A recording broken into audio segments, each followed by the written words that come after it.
Jai Shriram. Welcome to masala papad. ನಾನು Ajit ಬೋಪ್ನಹಳ್ಳಿ.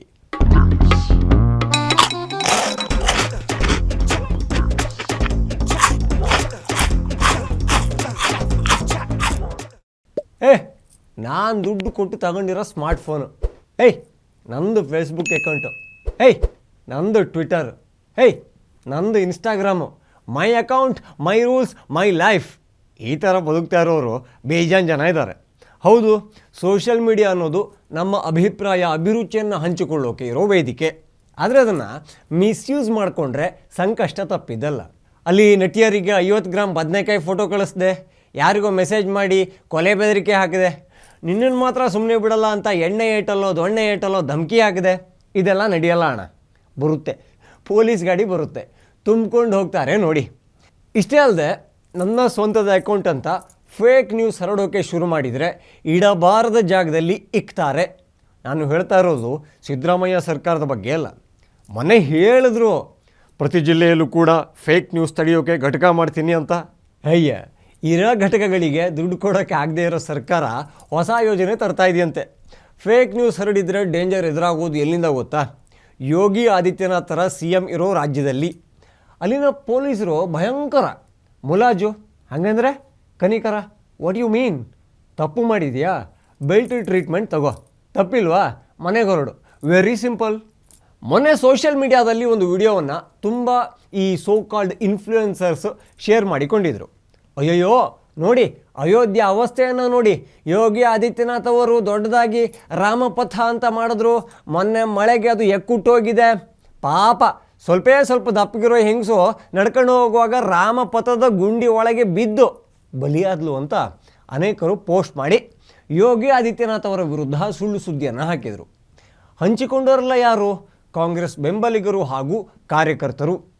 Warriors of Indian national Congress ಅನ್ನೋ page. Kishore Haridas ಅನ್ನೋನು ಅವನ ಬಯೋದಲ್ಲಿ ಬರ್ಕೊಂಡಿದ್ದಾನೆ, ಅದೇನೋ ರಿಸರ್ಚ್ ಮಾಡೋನಂತೆ, ಅದನ್ನು ಬೇರೆ ಬರ್ಕೊಂಡಿದ್ದಾನೆ.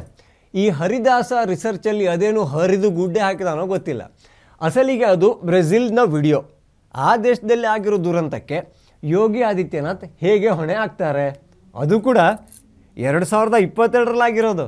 ಕಾಂಗ್ರೆಸ್ ಮಾತ್ರ ಯೋಗಿ ವಿರುದ್ಧ ಅಪಪ್ರಚಾರ ಮಾಡ್ತಾ? ಖಂಡಿತ ಇಲ್ಲ. ಮೈತ್ರಿ ಮಾಡಿಕೊಂಡ ತೃಣಮೂಲ ಕಾಂಗ್ರೆಸ್ ಕೂಡ, ಅಂದರೆ ನಮ್ಮದು ಮಮತಕ್ಕಂದು ಪಕ್ಷದ ಮಹಿಳಾ ವಿಭಾಗದ ಮಹಿಳೆಯರು ಕೂಡ ಅದೇ ವಿಡಿಯೋವನ್ನು ಹಾಕಿಕೊಂಡು ಖುಷಿಪಟ್ಟರು. ನಮ್ಮ ಕರ್ನಾಟಕ ಕಾಂಗ್ರೆಸ್ ಮಹಿಳಾ ಮಣಿಗಳು ಕಮ್ಮಿ ಅಂತ ಅಂದ್ಕೋಬೇಡಿ. ಕಾಂಗ್ರೆಸ್ ಪಕ್ಷದ ನಿಷ್ಠಾವಂತ ಕಾರ್ಯಕರ್ತೆ ಅಂತ ಕರೆಸಿಕೊಳ್ಳೋ ಲಾವಣ್ಯ BJ ಅನ್ನೋ ಒಬ್ಬರು ಆಂಟಿ ಇದ್ದಾರಲ್ಲ, ಅವರು ಕೂಡ ಅದೇ ವಿಡಿಯೋವನ್ನು ಅಯೋಧ್ಯ ಸಿಟಿ ಮೊನ್ನೆ ವಿಡಿಯೋ ಅಂತ ಹಂಚಿಕೊಂಡ್ರು. ಅಸಲಿಗೆ ರಾಮಪಥ ಹೇಗಿದೆ? ಮಳೆ ಬರ್ತಾ ಇರುವಾಗಲೇ ತೆಗೆದ ವಿಡಿಯೋ ಇಲ್ಲಿದೆ ನೋಡಿ.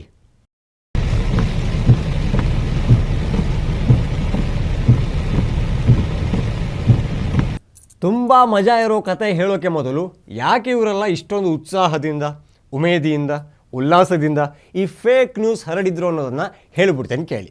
ಮೊನ್ನೆ ಮಸಾಲಾ ಪಾಪಡಲ್ಲಿ ತುಂಬ ಕ್ಲಿಯರಾಗಿ ಹೇಳಿದ್ದೆ, ನೆನಪಿದೆಯಾ? ಸುಮ್ಮನೆ ಇದ್ದ ಯೋಗಿಯನ್ನು ಕೆಣಕಿ ಇಕ್ಕಿಸಿಕೊಂಡ ರಾಹುಲ್ ಅನ್ನೋ ಬಾಲಕ ಅಂತ ವಿಡಿಯೋ ಮಾಡಿದ್ದೆ. ಆ ವಿಡಿಯೋದ ಸಾರಾಂಶ ಏನಿತ್ತು ಅಂದರೆ, ಮುಂದಿನ ಸಲ ಯೋಗಿ ಆದಿತ್ಯನಾಥ್ ಅವರು ಪ್ರಧಾನಿ ಅಭ್ಯರ್ಥಿ ಆಗಬಹುದು, ಅದಕ್ಕಾಗಿಯೇ ರಾಹುಲ್ ಗಾಂಧಿ ಇಂದಿನಿಂದಲೇ ಅವ್ರನ್ನ ಟಾರ್ಗೆಟ್ ಮಾಡ್ತಾ ಇದ್ದಾರೆ ಅನ್ನೋದು. ಏನು ಗೆಸ್ ಮಾಡೋದು ಏನೋ ಕರೆಕ್ಟಾಗಿಬಿಟ್ಟಿದೆ. ಈಗ ಅದು ರಾಹುಲ್ ಚೇಲಾಗಳು, ಚಮಚಗಳು, ಹರಿದು ತುಂಡಾಗಿರೋ ಲಂಗೋಟಿಗಳೆಲ್ಲ ಅಯೋಧ್ಯ ಬಗ್ಗೆ ಫೇಕ್ ನ್ಯೂಸ್ ಹರಡ್ತಾ ಇದ್ದಾರೆ. ಬಟ್ ಹಂಚಿಕೊಂಡ ಎಲ್ಲರಿಗೂ ಒಂದು ಗುಡ್ ನ್ಯೂಸ್ ಇದೆ. सर क्या प्रकरण है? यह प्रकरण थाना कोतवाली नगर का है. सोशल मीडिया के फेसबुक प्लेटफॉर्म पर एक वीडियो वायरल हुआ जो जांच से फर्जी पाया गया और जो रामपथ से संबंधित था. इस संबंध में आयुष शुक्ला द्वारा 2 व्यक्तियों के विरुद्ध मुकदमा पंजीकृत कराया गया, जिसकी विवेचना की जा रही है. विवेचना से जो तथ्य आएंगे उसके आधार पर कार्रवाई की. ಅಸಲಿ ಆಟ ಈಗ ಶುರು. ಈಗಾಗಲೇ ಅಯೋಧ್ಯ ಬಗ್ಗೆ ಬ್ರೆಜಿಲ್ ರಸ್ತೆಯ ವಿಡಿಯೋವನ್ನು ಹಂಚಿಕೊಂಡವ್ರನ್ನ ಇಬ್ಬರನ್ನ ಲಾಕ್ ಮಾಡ್ಕೊಂಡಿದ್ದಾರೆ.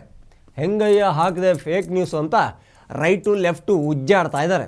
ಅಷ್ಟೇ ಅಲ್ಲ, ಈ ಬೇರೆಯವರೆಲ್ಲ like Lavanya BJ from Karnataka ಇಂಥವರಿಗೂ ಕೂಡ ಸಂಕಷ್ಟ ತಪ್ಪಿದಲ್ಲ.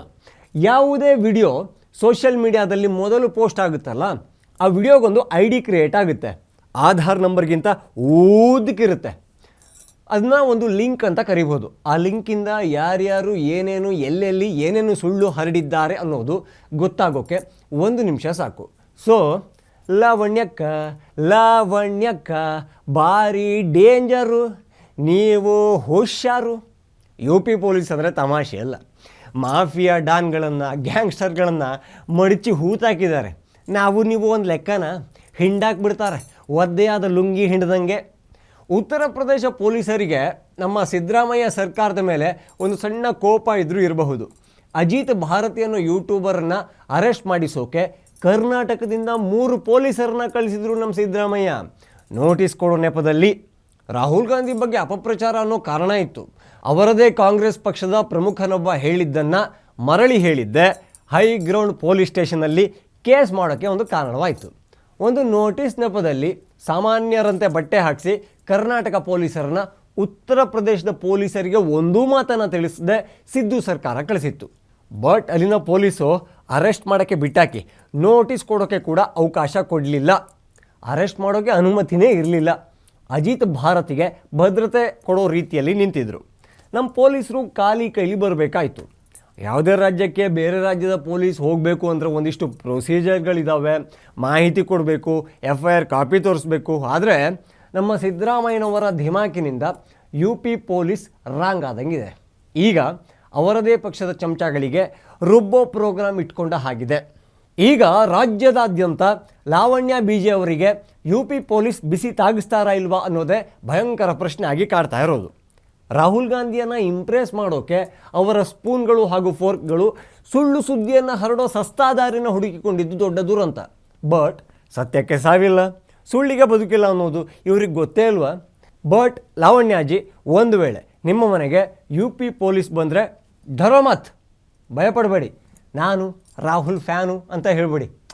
ರಾಹುಲ್ ಗಾಂಧಿ ಕಂಡು ಮೋದಿನೇ ಗಡ್ಡ ಗಡ್ಡ ಗಡ ಅಂತ ನಡುಕ್ತಾರಂತೆ, ಬೇರೆಯವರೆಲ್ಲ ಯಾವ ಲೆಕ್ಕ ಅಲ್ವಾ?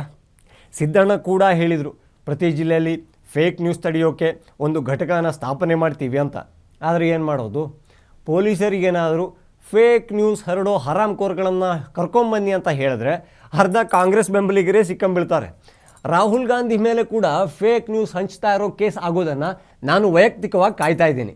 ಅಗ್ನಿವೀರರ ಬಗ್ಗೆ ಇಲ್ಲ ಸಲದ ಆರೋಪ ಮಾಡ್ತಾ ಇರೋದು ತಮಾಷೆ ಅಲ್ಲ. ಭದ್ರತಾ ಬಜರಂಗಿಗಳು ನಮ್ಮ ಸೈನಿಕರು, ಹುತಾತ್ಮರಾದರೆ ಅಗ್ನಿವೀರರಿಗೆ ಏನೂ ಸಿಗಲ್ಲ ಅನ್ನೋ ಸುಳ್ಳು ಸುದ್ದಿಯನ್ನು ರಾಹುಲ್ ಗಾಂಧಿ ಹರಡಿದರು. ರಾಹುಲ್ ಗಾಂಧಿಗೆ ಭಾರತೀಯ ಸೇನೆಯ ತಕ್ಕ ಉತ್ತರವನ್ನು ಕೊಟ್ಟಿತ್ತು. ಅಗ್ನಿವೀರರಿಗೆ ಸಿಗೋ ಸೌಲಭ್ಯಗಳ ಬಗ್ಗೆ ಡೀಟೇಲ್ ಆಗಿ ಹೇಳಿತ್ತು. ಮೋದಿ 15 ಲಕ್ಷ ಕೊಡ್ತೀನಿ ಅಂದಿದ್ರು ಅನ್ನೋದು ಕೂಡ ಸುಳ್ಳು ಸುದ್ದಿಯೇ. ಟಕಾಟಕ್ ದುಡ್ಡು ಥರ ಅವರು ಹೇಳಿರಲಿಲ್ಲ. ಪ್ರಿಯಾಂಕ ಖರ್ಗೆ ಆದಿಯಾಗಿ ಆಕ್ಸಿಡೆಂಟಲ್ MLA ಪ್ರದೀಪ್ ಈಶ್ವರ್ ತನಕ ಅದೊಂದೇ ಮಾತು. ಮೋದಿ 15 ಲಕ್ಷ ಕೊಡ್ತೀನಿ ಅಂದಿದ್ದಿದ್ರೆ ಟಕಾಟಕ್ ದುಡ್ಡಿಗೆ ಕರಿನೈಟಿಗಳು ಕಾಂಗ್ರೆಸ್ ಆಫೀಸ್ ಮುಂದೆ ಕ್ಯೂ ಹಾಕಿ ನಿಂತವಲ್ಲ, ಅದೇ ಥರ BJP ಆಫೀಸ್ ಮುಂದೆ ಕೂಡ ರಶ್ ಆಗ್ತಾಯಿತ್ತು. 8,500ಕ್ಕೆ ಅಷ್ಟೊಂದು ಜನ ಬಂದಿದ್ದಾರೆ, ಇನ್ನು 15 ಲಕ್ಷಕ್ಕೆ ಬರ್ತಾ ಇರಲಿಲ್ವಾ? ಸುಳ್ಳು ಸುದ್ದಿಗಳು ಮೋದಿ ಸರ್ಕಾರಕ್ಕೆ ದೊಡ್ಡ ಡ್ಯಾಮೇಜ್ ಮಾಡಿದೆ. ಮೋದಿ ಯಾಕೆ ಇಷ್ಟೊಂದು ಸಾಫ್ಟಾಗಿ ಸುಳ್ಳುಕೋರರು ಮಾತಾಡೋಕ್ಕೆ ಅವಕಾಶ ಕೊಡ್ತಾ ಇದ್ದಾರೆ, ಅದು ನನಗೆ ಇನ್ನೂ ಅರ್ಥ ಆಗ್ತಾ ಇಲ್ಲ. ಯೋಗಿ ಅವರಂತೂ ಮೋದಿಯಷ್ಟು ಸಾಫ್ಟ್ ಖಂಡಿತ ಅಲ್ಲ. ಅದರಲ್ಲೂ ಯೋಗಿಗೆ ಅಯೋಧ್ಯ ಅಂದರೆ ಬೇರೆಯದೇ ಭಾವನೆ ಇದೆ. ರಾಮನ ಊರಿಗೆ ಕೆಡುಕು ಬಯಸೋ ರಾವಣ ಸಂತಾನಗಳಾಗಬೇಡಿ, ಯಾಕೆಂದರೆ ಅಲ್ಲಿ ಹನುಮಾನ್ಜಿ ಥರ ಯೋಗಿ ಇದ್ದಾರೆ. ಅದೊಂದು ತಲೆಯಲ್ಲಿರಲಿ. TV ವಿಕ್ರಮದ ಎಲ್ಲ ವಿಡಿಯೋಗಳಿಗಾಗಿ ನಮ್ಮ ಚಾನಲ್ನ ಸಬ್ಸ್ಕ್ರೈಬ್ ಮಾಡಿ. ನಿಮ್ಮ ಬೆಂಬಲ ಪ್ರೋತ್ಸಾಹ ಯಾವಾಗಲೂ ನಮ್ಮ ಮೇಲೆ ಇರಲಿ. ಜೈ ಶ್ರೀರಾಮ್. TV ವಿಕ್ರಮ, ದೇಶ ನಿಮ್ಮ ಕೈಯಲ್ಲಿ. ಈ ಕಾರ್ಯಕ್ರಮ ನಿಮಗೆ ಇಷ್ಟ ಆಗಿದ್ದಲ್ಲಿ ಲೈಕ್, ಶೇರ್ ಹಾಗೂ ಕಮೆಂಟ್ ಮಾಡಿ.